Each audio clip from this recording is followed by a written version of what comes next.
Mga sasabihin ko dito'y pawang katotohanan, kung anong nakita ng mga mata sa dinaanan. Makinig kayo ngayon, ako ang punong talakayan. Bawat sasabihin ko sa'yo meron tong ugnayan. Meron akong kakilala, pangalan niya ay Nena.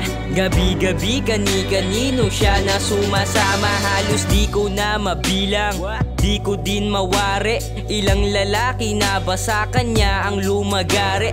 Ilang mga halik na sa labi niya dumampi. Walang pake sa komento kahit na mahapde. Tanong ko lang sa'yo, ilang kamay na dyan ang kumapa? At ilang lalaki na ba sa iyo nagpadapa? Sa mundong ginagalawan mo, wala dyan himala. Walang kasagutan kahit maghapon na tumingala. Malala ka na masyado, kailangan nang itigil. Kailan ka magbabago pag oras mo na tumigil? At ang pinakamasakit pag yan ay nagkabunga. Hindi mo kilala sa dami ng sayo tumira. At tandaan mo to bago magkatapusan, babae ka, di ka lang napangparausan. At ako naman ang pupunta sa inyong harapan. Pwede nyo naman ako kahit napalakpakan. At meron din akong kwento, sa atin lang to ha. Meron din akong kakilala, ngalan niya ay Noah. Medyo mabait, palagi siya'y nasa simbahan. Di lumalabas, halos di humagalusan. Isang araw nakita ko siya dun sa pamilihan. Kasama niya ang pinsan ko, pati ang kaibigan. Pumunta sa secret house, may konting kasiyahan. Bulong sa akin pagpasok ko doon sa pintuan. At medyo malalim na ang gabi, medyo lasing na. Nakita ko si Noah, king ina, nag-iba na. Wala siyang tinira, ang lakas niya mamulutan. Balak niya pa ata maghapunan sa inuman. Di porket batang simbahan, akala mabait. Pag yan ay nalasing, king ina sobrang kulit. Sa FB ka lang pala, nagmumukhang galante. Pero pagdating sa ambagan, ambag mo lang 20. Pangit mo kabanding, akala mo kung sino. Bago umuwi, nagbulsa ng 5 tusino. Ay nako, dumadami na sa mundo ang pabebe.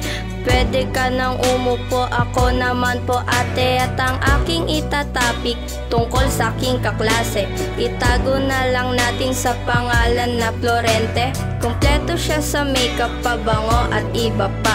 Kaya sa buong campus talagang kilala siya. Pero pagpasok niya sa amin sa silid-aralan, laman ng isip niya sa bahay nakaligtaan. At sa loob ng classroom ang lakas niya pumapel. Pero laman ng bag niya kahit isa walang papel. At manghihingi na lang siya sa kanyang katabi. Ganda lang ang puhunan, puro ganda lang kasi. Pero pagdating sa grado lahat naman pala call. Akala mo kung sino ugali ay patapon. Ayaw niya na mainitan, ayaw niya din mausukan. Sa galawan niya, daig niya pa anak mayaman. Kailan kaya siya magigising sa realidad? Halos parehas lang naman kami na magkaedad. Sa syudad, kailangan mo lagi may matutunan. Sa tunay na buhay, di lahat ay pagandahan. Ako na pala ang huling tatayo sa unahan. Pwede ba naman nahimik at ako ay pakinggan? Tungkol sa aking kaklase, ayoko siyang pangalanan. Tahimik pero delikado ang kanyang galawan. Postura animoy anghel kapag siya'y madaanan sa upuan. Tahimik paligid pinag-aaralan. Alam niya kaninong bagang merong mga kayamanan. Bawat isa alam niya ang mga palatandaan. Galawan ay malalupin, grabe kumana. Tapos pag makuha niya lahat biglang mawawala. Tiba-tiba, tapos putrip siya dun sa baba. Yung walang ya, busog-busog, king ina na malala.